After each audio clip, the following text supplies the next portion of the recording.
असं म्हणतात की रायगड चढावा तो सळसळत्या वाऱ्यानं आणि रायगडावर उतरावं ते खळाळणाऱ्या पाण्यानं. पोर्तुगीज, डच, फ्रेंच, मुघल अशा साऱ्यांनीच अक्षरशः तोंडामध्ये बोटे घातल्या असतील या रायगडाची भव्यता पाहून. 350 वर्ष उलटून गेली तरी पण आपण जेव्हा जेव्हा या रायगडावर येतो तेव्हा तेव्हा आपण छत्रपती शिवाजी महाराजांच्या अगदी जवळ आल्याचा आपल्याला भास होतो. आणि ह्या 18,306 दिवसांच्या आयुष्यामध्ये महाराजांनी काय केलं? केवळ नूतन सृष्टीच निर्माण केली. दरवाजा असून मग इथे बांधकाम का केलं गेलंय? आणि एवढा मोठा महत्त्वाचा हा शिलालेख जर असेल तो असा लावताना तिरका लावलेला आहे. म्हणजे एवढे मोठे हिरोजी इंदोलकर आर्किटेक्ट होते, मग त्यांनी हा शिलालेख सरळ का लावला? म्हणजे हा शिलालेख या ठिकाणी नव्हता.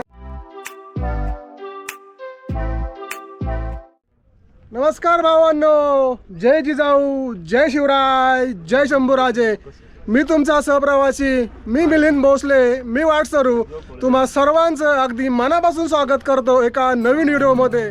रायगड महाराष्ट्रातील एक प्रसिद्ध ऐतिहासिक किल्ला आणि छत्रपती शिवाजी महाराजांनी स्थापन केलेल्या हिंदवी स्वराज्याची राजधानी.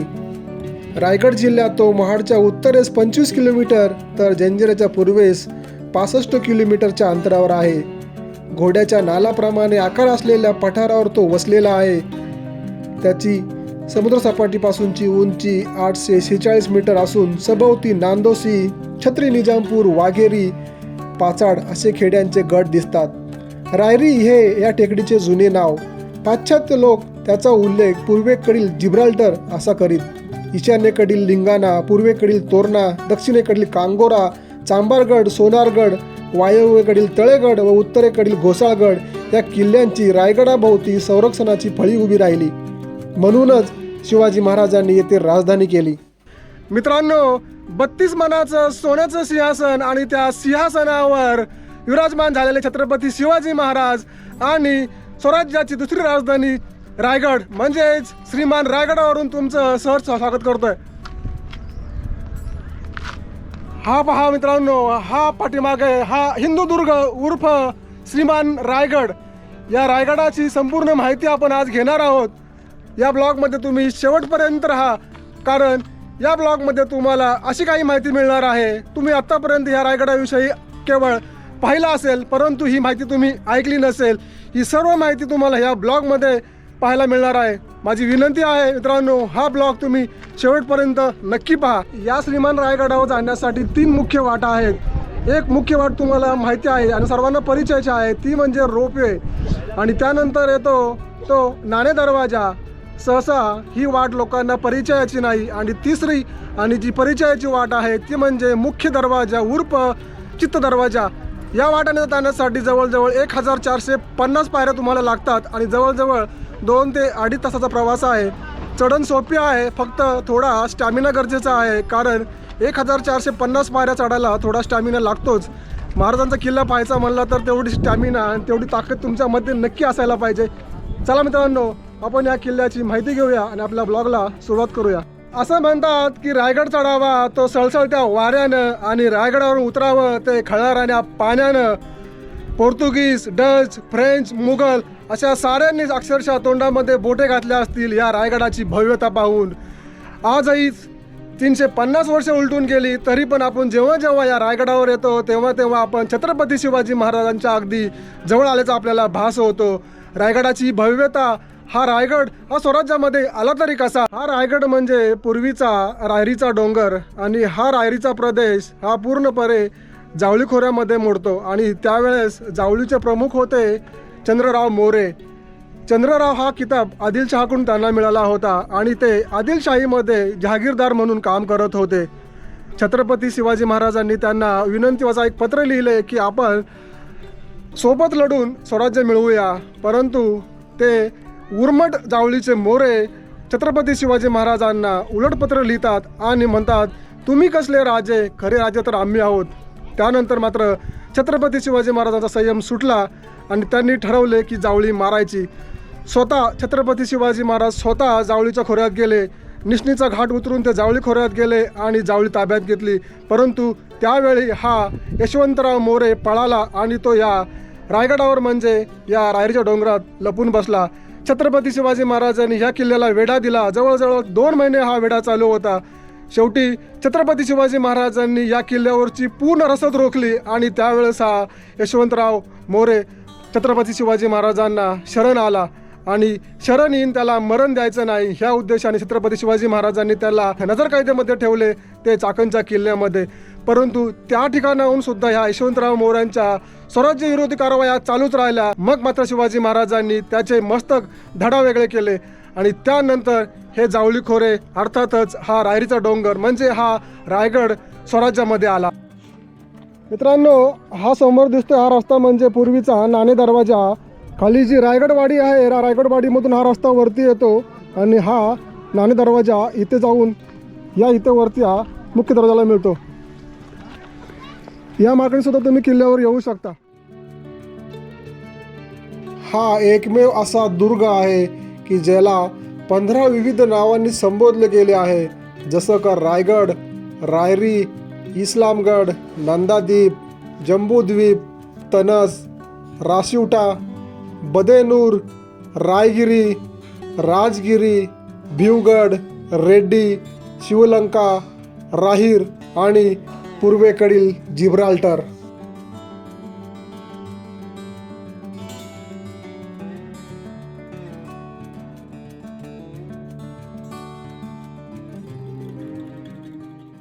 हा श्रीमान रायगडाचा हा मुख्य दरवाजा.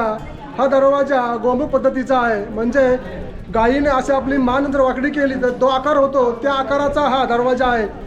तुम्ही जर खालून पाहिला तर हा दरवाजा तुम्हाला दिसणार नाही, पण जेव्हा तुम्ही या किल्ल्याजवळ याल म्हणजे ह्या बुरुजाजवळ, हा बुरुज आहे जय आणि विजय बुरुज, या बुरुजाजवळ तुम्ही आल्यानंतर तुम्हाला या किल्ल्याचा मुख्य दरवाजा पाहायला मिळतो. आणि हाच तो मुख्य दरवाजा. इथं वर तुम्ही पाहताय, तुम्हाला कमळाचे चित्र दिसतात. कमळ म्हणजे सरस्वती आणि विद्या या किल्ल्यावर वास करते असा त्याचा अर्थ होतो. अजूनही तटबंदी पूर्णपणे मजबूत आहे.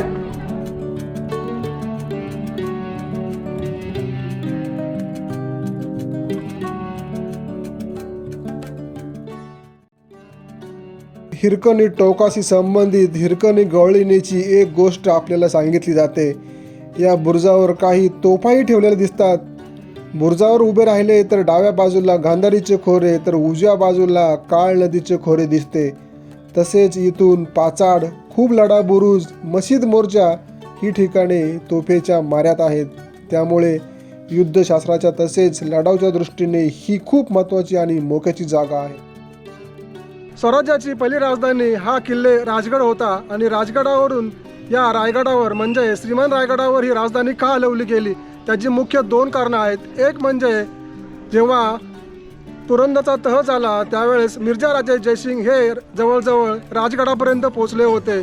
जरी महाराजांनी 24 वर्ष राजगडावर वास्तव्य केलं होतं तरी पण ती राजधानी सुरक्षित नव्हती. तुम्ही जर रायगडाचा भौगोलिक विचार केला तर ह्या रायगडावर येणाऱ्या वाटा खूप अवघड आहेत. देशावरून खाली उतरून जवळजवळ 800 मीटर खाली उतरून नंतर तुम्हाला जवळजवळ 800 मीटर उंच चढायचं आहे. म्हणजे भौगोलिकदृष्ट्या हा रायगड अतिशय अवघड आहे. आणि दुसरं कारण म्हणजे इथे असलेला समुद्र किनारा. छत्रपती शिवाजी महाराजांना या समुद्रावर आपले आरमार तयार करायचे होते आणि ह्या आरमार तयार करण्यासाठी मुख्य जागा होती हा रायगड. या श्रीमान रायगडाच्या प्रभावळीत अनेक किल्ले येतात. राजगड, तोरणा, लिंगाणा, कावळा किल्ला, कोकण दिवा असे अनेक किल्ले येतात. प्रभावळी म्हणजे या किल्ल्याच्या आजूबाजूला त्या किल्ल्याच्या एक पहारेकरी म्हणून जे किल्ले असतात त्यांना प्रभावळीतले किल्ले असे म्हणतात. आणि या श्रीमान रायगडाच्या भोवती तुम्हाला असंख्य किल्ले पाहायला मिळतात. त्यामुळे शत्रू जरी या किल्ल्यावर चाल करून जरी आला तरी ह्या किल्ल्याच्या आजूबाजूला प्रभावळीमध्ये असणाऱ्या किल्ल्यामुळे या शत्रूला थांबवणं सहज शक्य होतं. समोर पाहतोय ते टकमक टोक. अंदाजे 2600 फूट उंची असलेल्या या टकमक टोकावरून खाली पाडण्यासाठी वाघाचं काळीज लागतं. शिवकाळात गुन्हेगारांना कडेलोट करण्यासाठी या टकमक टोकाचा वापर केला जायचा, परंतु शिवकाळामध्ये अशी कोणतीही घटना घडलेली आपल्याला आढळून येत नाही.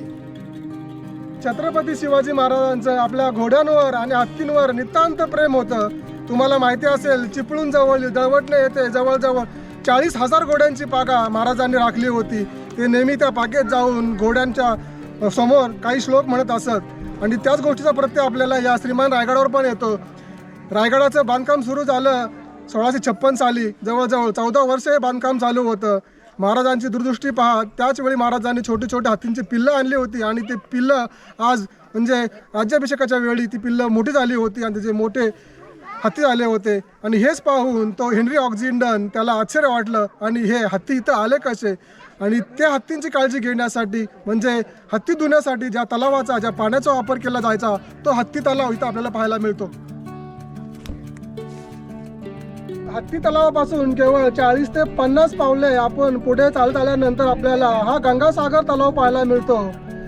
छत्रपती शिवाजी महाराजांच्या राज्याभिषेकाच्या वेळी ज्यावेळेस सप्त नद्यांचे आणि गंगासागरांचे पाणी आणले होते, ते पवित्र जल आणले होते, ते पवित्र जल या गंगासागर तलावामध्ये सोडले होते. आणि या गंगासागर तलावाचा संदर्भ आपल्याला कवी भूषण यांच्या पद्यामध्ये आढळतो. या कवी भूषणने केलेल्या ज्या छंदाचा पद्यानुवाद बाळ कोल्हटकर यांनी केलेला आहे. आणि बाळ कोल्हटकर म्हणतात, जटा बांधुनी नटली धरणी विशाल पलाक्ष वृक्षांच्या, लता तरुणा बिलगुनी डुलती नाच चालतो छायेचा, कुठे बांधला जलाशयावर जिना शोभतो दगडांचा, विहार चाले त्या पाण्यावर चक्रवात कधी हंसांचा, कोठे चंदन कुठे चमेली गंध दरवळे चाफ्याचा, लवंग वेली कुठे वेलची लक्षण पुरतो शंकेचा, चंद्रमुखीच्या सेवेत जेव्हा चंद्र उगवतो पूर्वेचा, असे वाटते कमल फुलांनी जन्म घेतला आजच उदरी गंगेच्या, वरती गंगा खालती सागर वरती तारे येथे कमले, वरचे तारे खालती येती प्रतिबिंबांना रूपे पडती, म्हणून म्हणतो भूषण हे की आकाशाच्या गंगेहूनही गंगासागर भाग्याचा, आकाशाच्या गंगेहूनही गंगासागर भाग्याचा. या रायगडाची भव्यता म्हणजे या श्रीमान रायगडावर असणारी पाण्याचे तलाव आणि टाकी. 84 पाण्याची टाकी तुम्हाला पाहायला मिळतात आणि 11 भव्य तलाव पाहायला मिळतात. आणि सर्वात मोठा तलाव म्हणजे हा गंगासागर तलाव. मित्रांनो, तुम्हाला विश्वास बसणार नाही, या श्रीमान रायगडाची वॉटर कॅपॅसिटी आहे 12 कोटी लिटर. म्हणजे या संपूर्ण रायगडावर जवळजवळ 12 कोटी लिटर पाणी साठवू शकतो, एवढी भव्य या पाण्याची साठवायची क्षमता या रायगडावर आहे.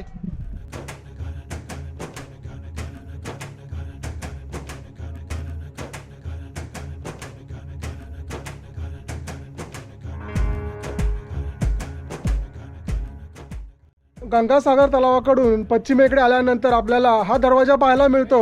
हा आहे पालखी दरवाजा. या दरवाजामध्ये 31 पायऱ्या आहेत आणि 31 पायऱ्या चढून गेल्यानंतर आपण किल्ल्याच्या बालेकिल्ल्यामध्ये प्रवेश करतो. या ज्या पायऱ्या आहेत त्या पायऱ्या चढून आपल्याला बालेकिल्ल्यामध्ये प्रवेश करता येतो. आणि त्यापुढे आपल्याला पाहायला मिळतो मेना दरवाजा.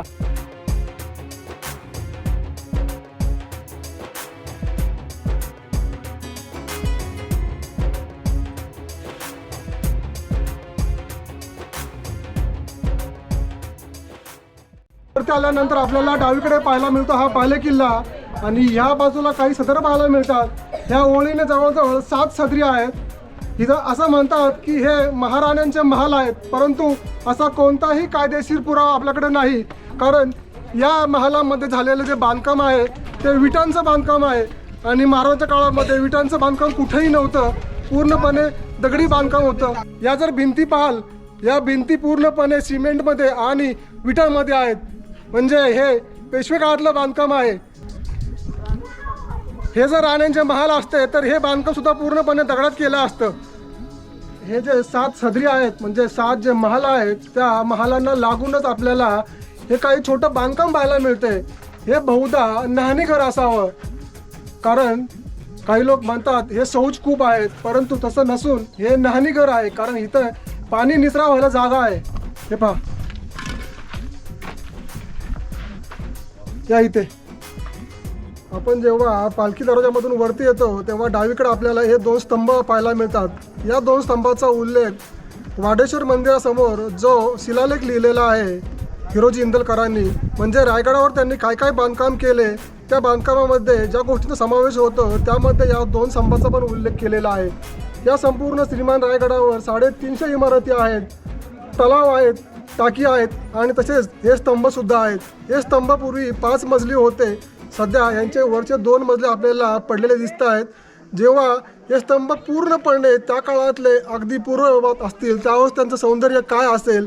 आणि हा रायगड म्हणजे खरं स्वर्ग होता. या स्तंभाला एकूण 12 दरवाजे आहेत आणि या 12 दरवाजावर तुम्हाला असं केलेलं नक्षीकाम सुद्धा पाहायला मिळतंय.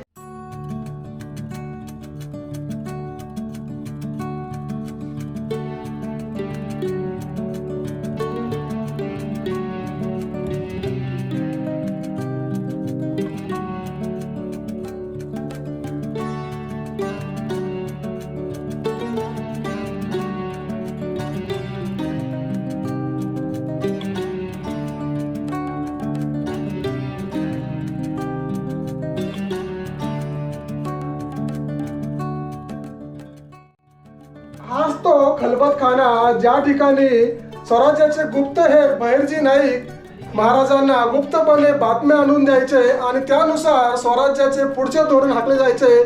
तो हे पहा, तोच हा खलबतखाना. आणि या ठिकाणी होणारी चर्चा कुणालाही कळत नसे. अत्यंत गुप्त अशी चर्चा इथं होत असे.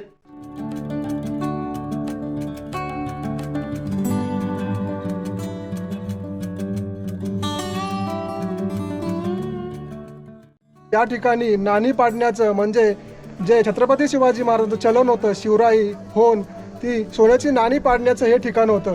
या ठिकाणी ते सोन्याची नाणी पाडण्याचं काम चालायचं. त्यालाच टांगसाळ म्हणतात.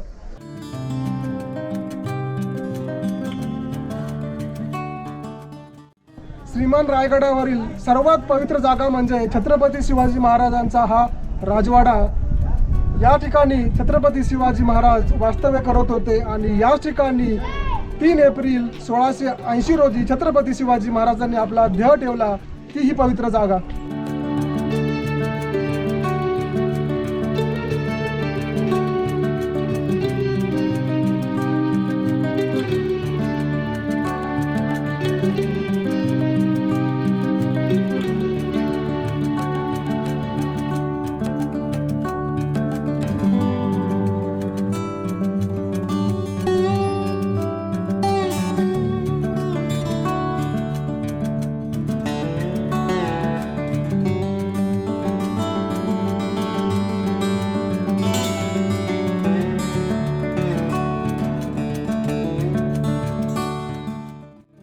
राजमाता जिजाऊंनी जे स्वराज्याचं सुवर्ण स्वप्न पाहिलं आणि ते स्वप्न प्रत्यक्षामध्ये उतरवलं ते छत्रपती शिवाजी महाराजांनी.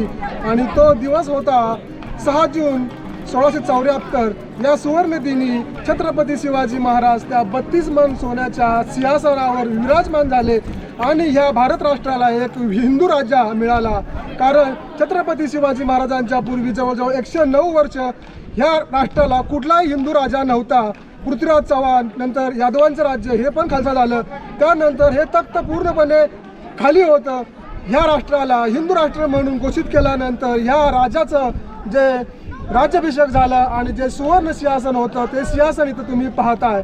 त्या दिवशी म्हणजे 6 जून 1674 रोजी छत्रपती शिवाजी महाराज सकाळी पहाटे उठले आणि वाडेश्वर मंदिरामध्ये दर्शनासाठी गेले आणि त्यानंतर त्यांचा इथे हा स्वराज्याभिषेक झाला. आणि ह्या स्वराज्याभिषेकविषयी तुम्हाला कवी योगेश यांनी काही पंक्ती लिहिल्या आहेत. से तू हिमाचल प्यार का बंधन खून से जोड़ा जाता है, इस देवभूमि में दानवता का पुण्य निचोड़ा जाता है, इस खेतों में फसल शत्रु के खून से बोई जाती है और वो तलवार भवानी है जो दुश्मन के खून से धोई जाती है.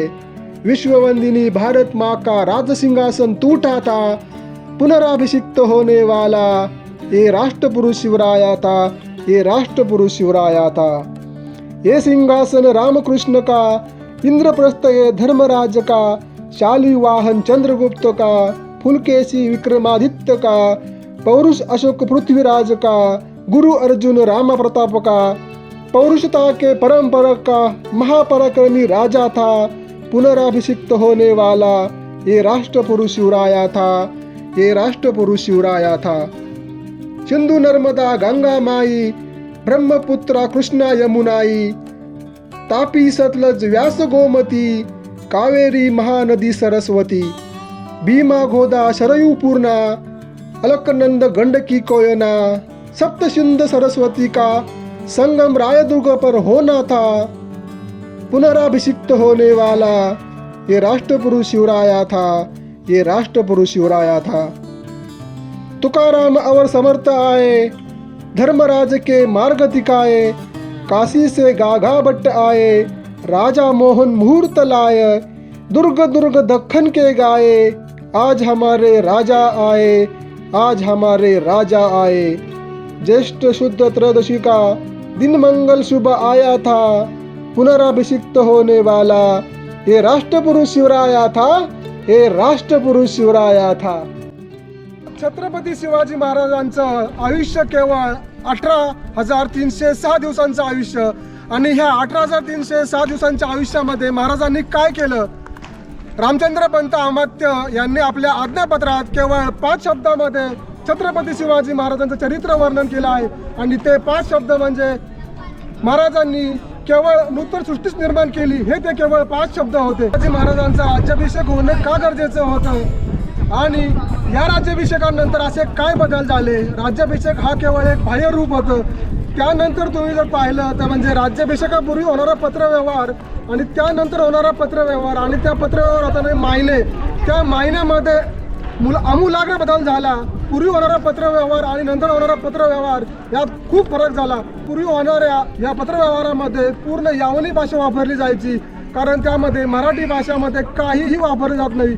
छत्रपती शिवाजी महाराजांनी राज्याभिषेकानंतर एक महत्त्वाची गोष्ट केली, ती म्हणजे त्यांनी शब्द व्यवहार कोश म्हणजे राज्य व्यवहार कोश निर्माण केला। जगाच्या पाठीवर असा व्यवहार कोश निर्माण करणारे छत्रपती शिवाजी महाराज एकमेव राजे होते।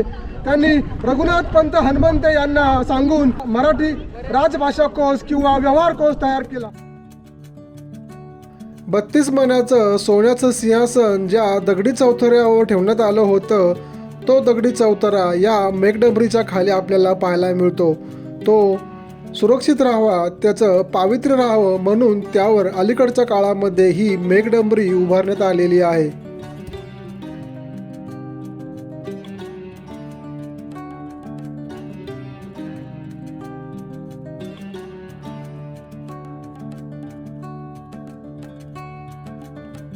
मित्रांनो, ह्या होळीच्या माळावर पेटलेल्या होळीमधून जो कोणी आपल्या हाताने नारळ बाहेर काढील त्याला छत्रपती शिवाजी महाराज मानाचं सोन्याचं कड भेट द्यायचे। बहुधा प्रत्येक वेळी शंभूराजांनीच ही कमाल केली होती।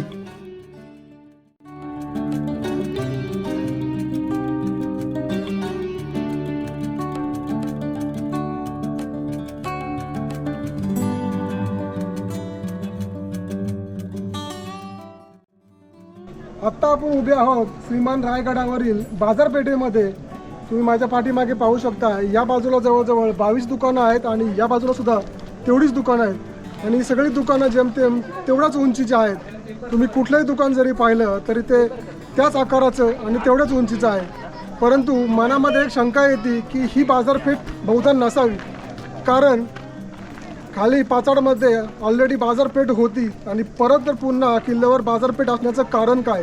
आणि दुसरी गोष्ट म्हणजे तुम्ही जर ह्या पाहाल इथं काही देवळं दिसतात आणि प्रत्येक दुकानाची रचना सारखी नसते। जनरली काही दुकानं छोट्या आकाराची असतात, काही दुकानं मोठ्या आकाराची असतात आणि प्रत्येक दुकाने वेगळ्या प्रकारचं असतं। असे असून देखील ही प्रत्येक जी या जागेची रचना आहे ती अगदी तंतोतंत आणि हुबेहूब आहे, त्यामध्ये कुठलाही बदल नाही। तर अजून कुठलाही कायदेशीर पुरावा मिळाला नाही की ही बाजारपेठ असावी म्हणून। चला आपण आज जाऊन पाहूया।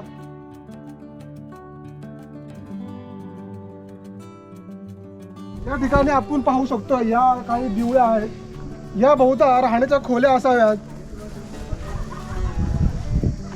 या ठिकाणी पण आपण जर पाहतोय या बाजूला पण काही दिवळे पाहायला मिळतात।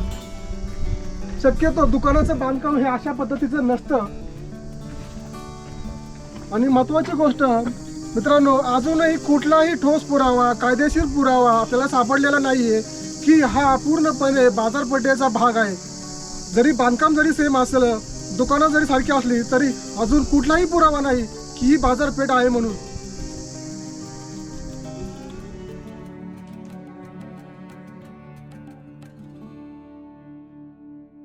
रायगडावरील सर्वात उंच इमारत म्हणजे हे वाडेश्वराचं मंदिर. छत्रपती शिवाजी महाराज 1666मध्ये औरंगजेबाच्या हातावर तुरी देऊन आग्र्याहून निसटले. अक्षरशः अतिशय विलक्षण प्रकरण होतं. ज्या औरंगजेबाने स्वतःच्या भावाला, मुलांना आणि वडिलांना कैद्यात टाकलं, त्या औरंगजेबाच्या तावडीतून सुटून येणं म्हणजे काही साधी गोष्ट नव्हती. आणि त्या प्रकरणामुळे ह्या औरंगजेबाची अक्षरशः शीतू झाली. त्यामुळे छत्रपती शिवाजी महाराजांचा हा पराक्रम जवळजवळ दिल्लीपासून इराणपर्यंत पोचला. इराणच्या बादशाहपर्यंत ही बातमी पोचली. आणि ही बातमी पोचल्यानंतर कविभूषण, या उत्तराखंडचे कविभूषण होते, ते छत्रपती शिवाजी महाराजांना भेटायला या श्रीमान रायगडावर आले होते. एके दिवशी मंदिरामध्ये पायी पडण्यासाठी काही लोक इथं आले होते आणि त्या लोकांनी विचारपूस केली की कविभूषण तुम्ही इथे का आलाय. तर त्यावेळेस कविभूषण म्हणाले, मी छत्रपती शिवाजी महाराजांच्या जीवनावर काही कविता केल्यात, काही छंद केलेत, ते छंद त्यांना मला म्हणून दाखवायचे आहेत. त्या लोकांनी त्याला विनंती केली आणि ते छंद काय होते त्याने ते म्हणून दाखवले. ते छंद त्या लोकांना खूप आवडले. त्याला ते म्हणले तुम्ही परत म्हणा असे म्हणता म्हणता जवळजवळ 18 वेळा त्यांनी ते छंद किंवा ते काव्य त्यांच्याकडून म्हणून घेतलं. शेवटी तो कविभूषण म्हणाला, पण आपली ओळख काय. व्यक्ती उद्गारले, छत्रपती शिवाजी महाराज, आणि ते काव्य होतं इंद्रपरी जंबपर. अशा पद्धतीने कविभूषण आणि छत्रपती शिवाजी महाराजांची भेट या वाडेश्वर मंदिरात झाली. स्वतःचे दागिने गहाण ठेवून, स्वतःचं घर गहाण ठेवून श्रीमान रायगडाचे बांधकाम पूर्ण करणारे, तसेच सिंधुदुर्ग किल्ल्याचे बांधकाम पूर्ण करणारे स्वराज्याचे आर्किटेक्ट हिरोजी इंदलकर. छत्रपती शिवाजी महाराजांनी तेव्हा त्यांना विचारलं, हिरोजी तुम्हाला या कामगिरीबद्दल काय हवे आहे. तर त्यावेळेस हिरोजी म्हणाले, महाराज तुम्ही ज्यावेळेस या मंदिरामध्ये पाया पडायला याल त्यावेळेस तुमच्या चरणाची धूल माझ्या मस्तकी लागावी, म्हणून ही पायरी या इथं मंदिरात लावण्याची मला तुम्ही परवानगी द्या. इथं आपण पाहतोय शेवटची ठाई तत्पर हिरोजी इंदलकर. या वाडेश्वर मंदिराच्या प्रवेशद्वारावर आपल्याला हा शिलालेख पाहायला मिळतो. हा शिलालेख तुम्हाला जो पाहायला मिळतोय तो आहे संस्कृतमध्ये आणि 2 श्लोक आहेत. या शिलालेखाचा अर्थ पाहण्यापूर्वी हा शिलालेख इथं आला कसा आपण ते जाणून घेऊया. तुम्ही जर या इमारतीचं बांधकाम जर पाहिलं तर हा एक दरवाजा वाटतो आपल्याला. दरवाजा असून मग इथं बांधकाम का केलं गेलं आहे. आणि एवढा मोठा महत्त्वाचा हा शिलालेख जर असेल तो असा लावताना तिरका लावलेला आहे. म्हणजे एवढे मोठे हिरोजी इंदोलकर आर्किटेक्ट होते, मग त्यांनी हा शिलालेख सरळ लावला. म्हणजे हा शिलालेख या ठिकाणी नव्हताच. म्हणजे ज्या ठिकाणी हा असायला हवा होता दरबारामध्ये त्या ठिकाणी हा असणार आहे. कारण हा जो पाहिला तुम्ही ज्या बांधकाम तिरकं झालेला आहे आणि हा आकार आहे तो दरवाजाचा आहे. हे नंतर बांधकाम करून हा शिलालेख इथं आणण्यात आलेला आहे. 3 नोव्हेंबर 1689 रोजी श्रीमान रायगड पडला. त्यानंतर जवळजवळ 44 वर्ष म्हणजे 1733 पर्यंत या किल्ल्यावर जंजिरेकर सिद्दी आणि मुघल यांचे साम्राज्य होते. म्हणजे जवळपास 50 वर्षाच्या कारकिर्दीमध्ये त्यांनी या किल्ल्यावर नक्की काहीतरी बदल केले असतील, नक्की काहीतरी इमारती त्यांनी नव्याने उभ्या केल्या असतील किंवा काही इमारती त्यांनी जमीनदोस्तही केल्या असतील.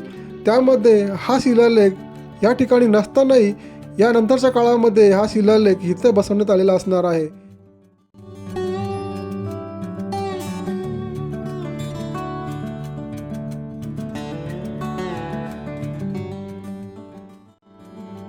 शिरकाई देवी ही गडावरची मुख्य देवता. शिर्के हे 5व्या शतकापासून रायगडाचे स्वामी होते. याची आठवण करून देणारे शिरकाई देवीचे मंदिर आपल्याला किल्ल्यावर पाहायला मिळते. हे मंदिर अलीकडच्या काळामध्ये बांधलेलं आहे, परंतु ही मूर्ती मात्र प्राचीन आहे.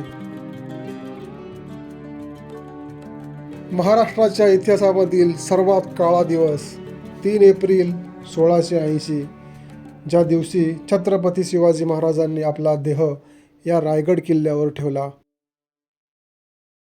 महाराजांची समाधी आपल्याला ह्या जगदीश्वराच्या मंदिरासमोर पाहायला मिळते.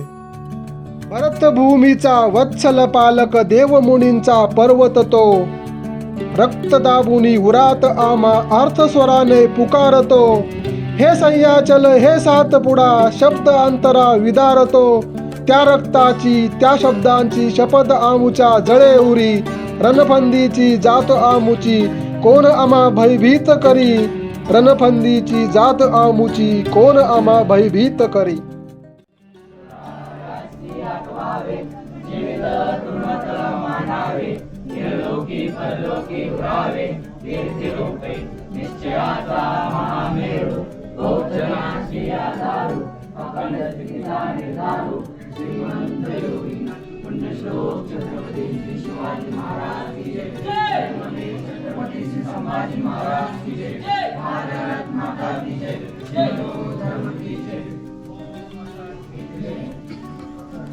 छत्रपती शिवाजी महाराज की जय. धर्मवीर छत्रपती संभाजी महाराज की जय. हर हर महादेव. जय भवानी. राजमाता जिजाऊंचा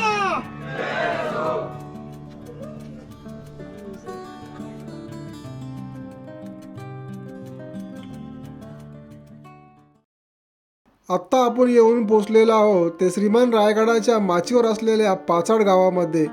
याच पाचाड गावामध्ये राजमाता जिजाऊ यांचा वाडा आपल्याला पाहायला मिळतो. 12 जानेवारी 1598 रोजी सिंदखेड राजा येथे राजे लखोजी जाधव यांच्या पोटी एक तेजस्वी मुलगी जन्माला आली. श्री जन्माचे स्वागत कसे करावे ते हे लखोजी राजे यांच्याकडनं शिकावे. लखोजी राजांनी या जन्माच्या वेळी हत्तीवरून साखर विडा वाटला होता आणि खऱ्या अर्थाने त्याने श्री जन्माचे स्वागत केले होते. आणि ती स्त्री म्हणजे राजमाता जिजाऊ. पुढे राजमाता जिजाऊंचा विवाह वेरूळच्या भोसले घराण्यात झाला आणि त्यांच्या पोटी छत्रपती शिवाजी महाराजांचा जन्म झाला. जिजाऊंनी स्वराज्याचे सुंदर आणि देखणे स्वप्न पाहिले आणि ते स्वप्न प्रत्यक्षात उतरवले छत्रपती शिवाजी महाराजांच्या अभिषेकाच्या वेळी राजमाता जिजाऊ या रायगडावर उपस्थित होत्या.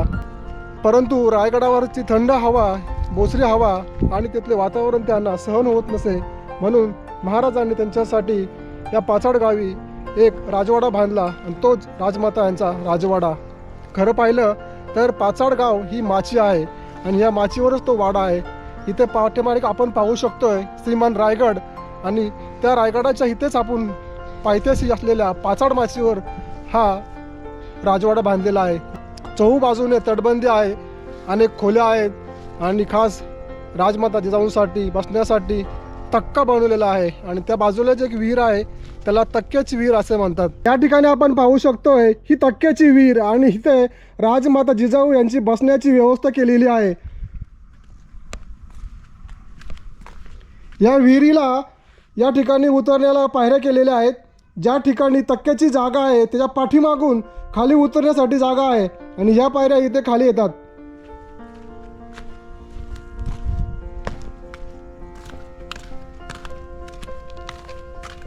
या ठिकाणी खाली उतरण्यासाठी पायऱ्या आहेत आणि इथं आपण पाहू शकतोय तो तक्का आणि याच नावाने ही विहीर प्रसिद्ध आहे, तक्क्याची विहीर. या राजवाड्यामध्ये अजून एक विहीर आपल्याला पाहायला मिळते. जी तक्क्याची विहीर आहे त्याच्या बाजूलाच ही अजून एक विहीर आहे. या विहीरचा आकार चौकोनी दिसतो आपल्याला, हे बघा. मित्रांनो, या ठिकाणी आपण पाहतोय श्रीमान रायगड आणि हे रायगडाचे टकमक टोक.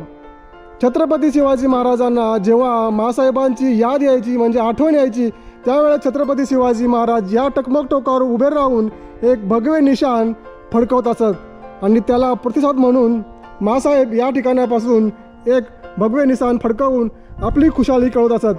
अशा प्रकारे मायलेकांना एकमेकाची खुशाली कळत असत. राजमाता जिजाऊ जरी या किल्ल्यावर राहू शकत नसतील तरी त्या या पाचाड गावातून छत्रपती शिवाजी महाराजांना आपली खुशाली कळवत असत. या बाजूला ह्या राजवाड्याची भव्यता तुम्हाला पाहता येईल. हा दुमजली राजवाडा होता आणि संपूर्ण राजवाड्याला तटबंदी आहे आणि मोठमोठे बुरुज देखील आहेत.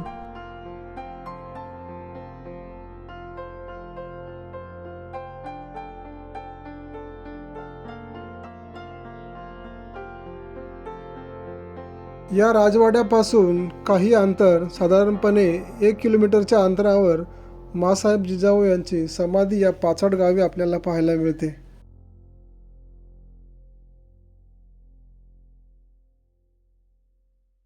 छत्रपती शिवाजी महाराजांच्या राज्याभिषेकानंतर केवळ 12 दिवसामध्ये राजमाता जिजाऊ यांचे देहावसन झाले आणि त्यांची समाधी या किल्ल्याच्या माचीवर असलेल्या पाचाड गावामध्ये आपल्याला पाहायला मिळते. या ठिकाणी पाठीमागे त्यांची समाधी आपण पाहतोय. मित्रांनो, नमन ह्या राजमातेला. श्रीमान रायगड अर्थातच हिंदुदुर्ग पाहायला आपल्याला 4 तास नाही तर 4 दिवसही कमी पडतात. जेव्हा आपण या किल्ल्यावर येतो तेव्हा या किल्ल्यावरील दगड, माती, इथला प्रत्येक कण न कण आपल्याशी बोलता होतो. छत्रपती शिवाजी महाराजांच्या अगदी जवळ आल्याचा आपल्याला भास होतो. माझी विनंती आहे, ज्याप्रमाणे तुम्ही पंढरीची पायवारी करता त्याचप्रमाणे आयुष्यात एकदा तरी रायगडवारी नक्की करा आणि हो, ती देखील आपल्या सहकुटुंब आणि सहपरिवाराबरोबर, अगदी तुमच्या चिमुकल्याबरोबर किंवा तुमच्या आईवडिलांबरोबर.